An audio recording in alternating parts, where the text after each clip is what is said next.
Bonsoir à tous, je suis Kevin Gall, ministère prophétique.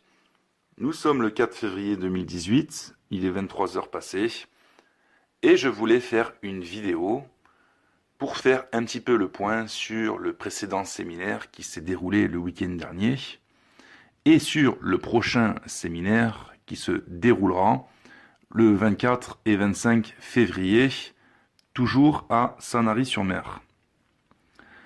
Alors, le week-end dernier, il y avait à peu près 70 personnes en tout, et on a commencé donc le samedi à 14 heures à l'adresse indiquée, avec 3 heures d'enseignement. Pour certains, c'est long, pour d'autres, ils n'ont pas vu le temps passer. Et nous avons pu continuer vers 17h30 par la pratique, donc les prières, avec la manifestation de la puissance de Dieu, pour la libération des captifs, la délivrance des prisonniers et la guérison des malades. Sachant que Dieu est au-dessus, c'est lui qui fait miséricorde à qui il fait miséricorde, et c'est lui qui fait grâce à qui il fait grâce. En tout cas, j'encourage les personnes qui se sont approchées du Seigneur à persévérer avec le Seigneur. Certains, j'ai eu des retours, ont été guéris, d'autres sont entièrement délivrés. D'autres doivent persévérer dans la sanctification pour que le Seigneur puisse les guérir, tout simplement parce que Dieu fait grâce également à ceux qui cherchent à marcher par l'obéissance. Il n'y a rien qui est gratuit avec Dieu. Il faut certes la foi, mais il faut également une foi qui sauve, une foi qui amène et qui conduit à la repentance. Donc c'est important quand on s'approche du Seigneur d'également faire sa volonté pour obtenir de sa part des bénédictions. Il n'a pas changé, il est le même hier, aujourd'hui et éternellement. On doit s'approcher de Dieu par la foi, mais également avec un cœur humble, un cœur qui est désireux d'être agréable au Seigneur et de faire sa volonté. Parce que si déjà le Seigneur, lui qui sonde les cœurs et les reins, il voit à la base que votre foi n'est pas une foi qui amène à la repentance pour porter de bons fruits, mais qui est simplement une foi qui est là pour un petit peu même tenter le Seigneur de manière à voir s'il est capable lui, et si les autres qui vous ont invité au séminaire ne disent pas n'importe quoi, il risque le Seigneur de ne pas approuver vos pensées, et donc il ne risque pas également de vous bénir, de vous guérir, de vous délivrer. Non, non, non. Il faut connaître Dieu, il faut chercher Dieu, il faut s'humilier devant Dieu, et il faut s'approcher de Dieu par la foi, avec déjà un minimum d'obéissance au Seigneur. Vous voyez ? Voilà. À ce moment-là, le Seigneur fait des choses intéressantes. Il libère, il délivre, il accorde son Saint-Esprit, il purifie par son sang. Je voulais faire cette précision puisque c'est essentiel. C'est essentiel. Si vous voulez voir un Seigneur qui existe dans votre vie, il faut faire un pas et il s'approchera également de vous.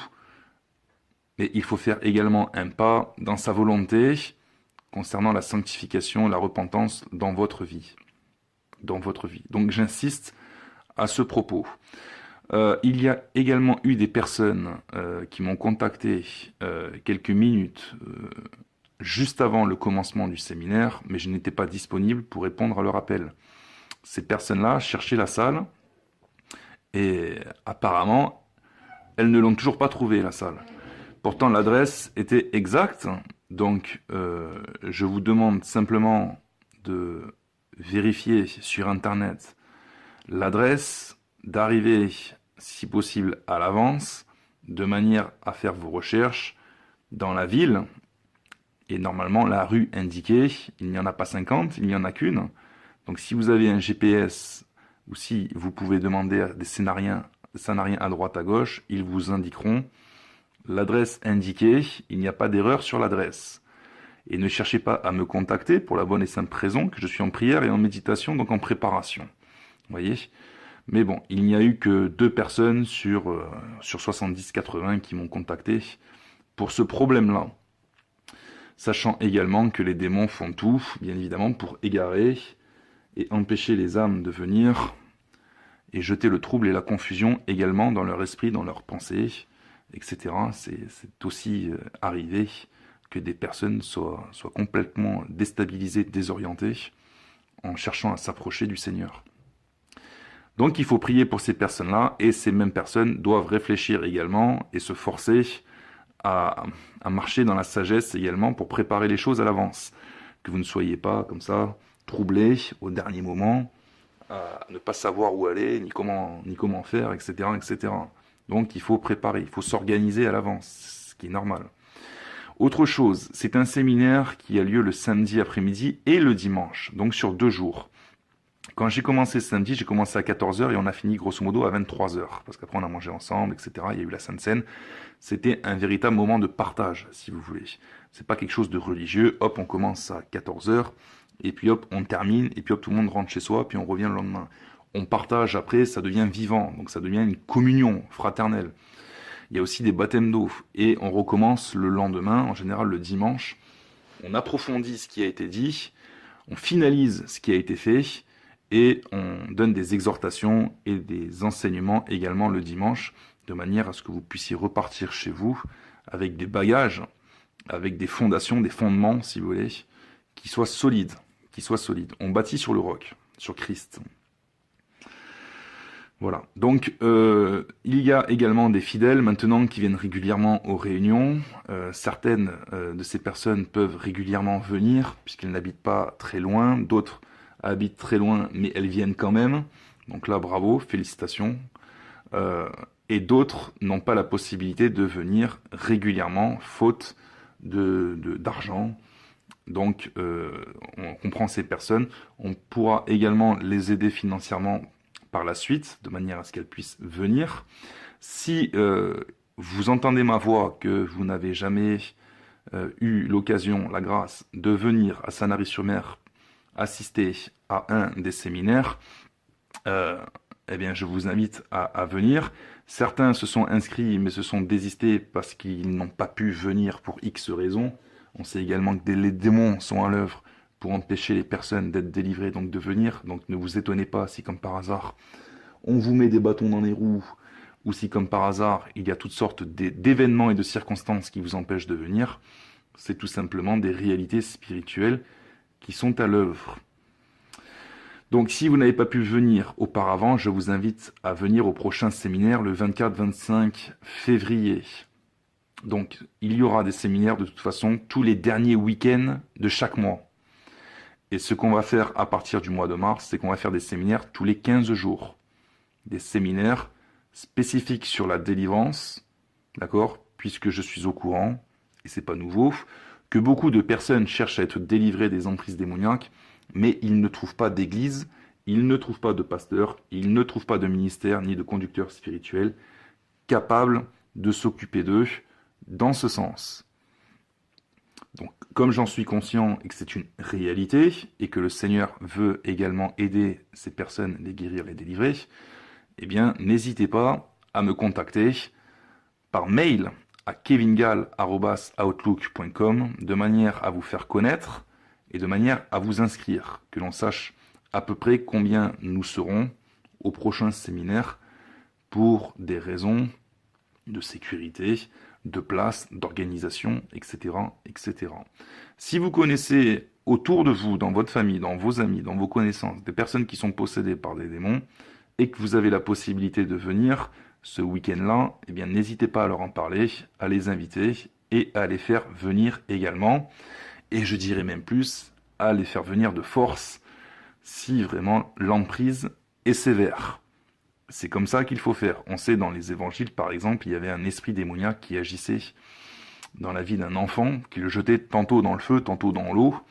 Donc ce genre de cas, vous voyez bien que c'est sévère, et que là, il faut prendre, entre guillemets, le taureau par les cornes. Ça veut dire qu'il faut chasser l'esprit, et non pas laisser les gens dans de tels tourments. Et donc parfois, il faut faire les choses de force. De force. C'est pas évident, bien évidemment. C'est pas toujours facile à faire. C'est facile à dire, mais pas facile à faire. Je peux le comprendre. Mais parfois, c'est la seule solution. Et tant que l'esprit n'est pas chassé, la personne est tourmentée. Donc, il faut être sage et il faut également être courageux. Courageux. Donc, voilà. Donc, regardez autour de vous. Certainement, maintenant que vous avez écouté cette vidéo, que vous savez déjà depuis un moment que nous exerçons dans ce domaine, mais pas seulement dans ce domaine, eh bien, il est possible, et fortement possible même, que le Seigneur vous mette donc sur votre route des personnes qui sont possédées, qui, comme par hasard, vont venir vers vous pour vous expliquer leurs problèmes, qu'il n'y ait pas de cause naturelle, etc. Et donc, c'est l'occasion de les faire venir, de les inviter. Vous pouvez louer, réserver votre chambre dans dans un hôtel, vous pouvez réserver sur Airbnb aussi.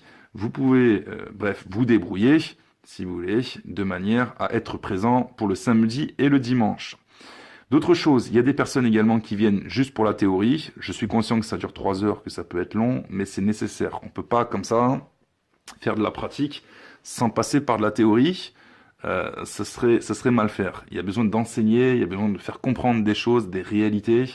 Et une fois que ces choses sont comprises, donc le cœur devient ouvert, les compréhensions viennent, donc les gens sont moins à douter, sont moins à soupçonner, sont plus décontractés, donc forcément, ils s'abandonnent entièrement à Christ qui vient pour les guérir, les délivrer.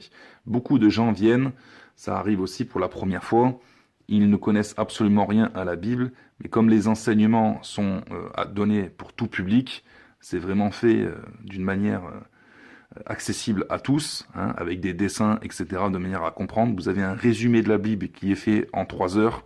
Normalement, vous avez les bases, les fondamentaux pour vous approcher de Christ avec la foi et en toute confiance au Seigneur. Donc, si vous venez, essayez également de ne pas partir juste après la théorie, sachant qu'il y a la pratique qui arrive, donc les prières. Parce que c'est important de comprendre, d'accord, les Écritures, mais c'est également important de recevoir la puissance. Voilà, de recevoir la puissance du Saint-Esprit par la prière, par l'imposition des mains ou pas. Et c'est important également d'être délivré ou guéri. Parce que si vous assistez qu'à la théorie, mais pas à la pratique, eh bien, vous recevez finalement que 50% de ce que Dieu veut vous donner, et ce n'est pas suffisant. Et j'irai même plus loin. Il y a des personnes qui peuvent être habitées par des démons, ils entendent la théorie, dans leur intelligence, ils comprennent les choses, mais spirituellement étant possédés par des démons, les démons qui sont dans ces personnes-là s'irritent, d'accord? Et ils sont même à trembler pour certains, pour beaucoup même, à avoir peur. Ce qui fait qu'au moment de la pratique, ils fuient. Ils quittent la salle, ils fuient, ils rentrent chez eux, bref. Donc c'est possible également que ces choses arrivent. C'est pourquoi je vous dirais de rester. Faites des efforts. C'est ce que je dis. Hein. Il faut également surveiller les personnes qui partent subitement, parce qu'il y a de fortes chances aussi que ces personnes soient possédées par les démons et que les démons ont peur et qu'ils font tout pour les faire fuir. Je suis également conscient, c'est déjà arrivé, que des personnes soient complètement effrayées de ce qui se passe au moment de la pratique, quand vous avez les manifestations démoniaques et qu'on chasse les démons. Mais ces choses sont nécessaires, Vous savez, quand Dieu circoncit un cœur, une circoncision, c'est jamais agréable. Voilà. Pour vivre avec Christ, il faut d'abord mourir. Il faut d'abord que la chair soit crucifiée, il faut que le vieil homme soit enseveli. Et ça se fait en général avec quelques cris au départ, ce qui est normal. Il y a quand même une souffrance à avoir, une mort à faire, hein, à nous-mêmes, si vous voulez, de manière à ressusciter avec Christ.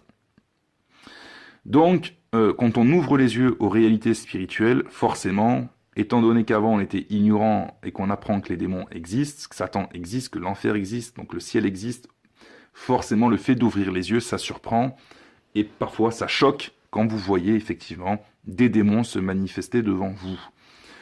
Parler, crier, gémir, etc. Des choses qu'on retrouve également dans les évangiles. Donc vous voyez que c'est conforme aux évangiles. S'il y a des personnes qui tombent, qui crient, qui s'agitent, si vous entendez des démons, s'il y a des personnes qui au moment sont délivrées sont comme morts et qu'il faut les relever, etc. Donc c'est normal, c'est la pratique. Vous avez devant vous la manifestation des réalités spirituelles. Dieu confirme sa parole, Dieu ouvre son ciel, d'accord, et sa puissance est là pour libérer les captifs, ce qui fait que, ben oui, il y a des choses qui sont parfois surprenantes, mais ça change des choses qu'on peut voir dans les églises évangéliques traditionnelles, qui en vérité sont religieuses, où il ne se passe absolument rien au niveau des miracles, au niveau de la puissance, ou alors des églises catholiques, où vous avez des statues, vous avez des homélies, des messes, et en vérité il ne se passe rien du tout non plus au niveau des prodiges et des miracles, etc., comme c'était à l'époque de Jésus ou avec les apôtres quand on lit dans les actes, etc., on voit que ces choses étaient régulières, que ça se faisait aux yeux de tous, et que ce n'était pas un problème pour Dieu, ni pour les hommes, à part le fait d'ouvrir les yeux, de comprendre que Jésus était bien le Fils de Dieu, pour faire l'œuvre de Dieu. Donc voilà, je vous invite également ceux qui désirent être baptisés d'eau, donc sachant que j'évite de baptiser d'eau des personnes qui ne sont pas assidus dans le Seigneur ou que je ne connais à peine. En l'occurrence, j'aimerais bien avoir une discussion avec vous pour vous faire connaître, pour vous connaître, et avant de vous baptiser d'eau, bien évidemment. Donc, si vous êtes de ceux qui cherchent à trouver un pasteur ou une église pour être baptisé d'eau, mais pour des problèmes de confiance, des problèmes de, bon, ben voilà, vous sentez que vous aimeriez bien aller dans cette église, puis finalement vous avez essayé, mais bon, vous n'êtes pas tout à fait en accord avec ce qui est dit, ce qui est prêché, etc. Et que bon, ben, vous êtes tourné vers moi parce que vous êtes tombé sur mes vidéos, parce que vous avez entendu parler de moi, de ce que je dis, de ce que je prêche, de ce que je fais. Bon, mais contactez-moi et on en discute ensemble. Et à ce moment-là, je vous baptiserai d'eau si je sentirai aussi en moi par le Saint-Esprit que Dieu approuve votre conversion et la circoncision de votre cœur par le Saint-Esprit. Votre nouvelle naissance. Voilà, donc 24-25 février, qu'est-ce qu'il me reste à dire pour ces choses-là? Pas grand-chose, je me limite maintenant aux vidéos sur Internet, puisque j'estime que l'essentiel a été dit, prêché, crié, exhorté, averti. Le ministère sur YouTube, c'est plus un ministère prophétique, un ministère, si vous voulez, d'enseignant ou de pasteur. C'est plus du prophétique parce que justement, quand j'ai commencé à ouvrir ça en 2012, je voulais surtout faire des exhortations et faire barrage, si vous voulez, à l'apostasie. Voilà, donc c'est pour ça qu'il y a des vidéos surtout d'exhortation, des vidéos qui cherchent à corriger, à reprendre, à avertir. Donc c'est justement le but. C'est pour ça que je dis ministère prophétique.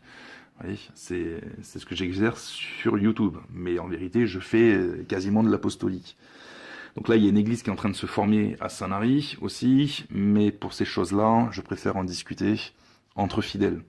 Voilà, soyez bénis, kevingal@outlook.com, vous m'écrivez, je vous inscris, vous venez, on s'organise, je vous vois, vous entendez, vous recevez, on partage, et vous repartez dans la joie délivrée, et vous faites l'œuvre de Dieu là où vous êtes. Soyez bénis, à bientôt, au revoir.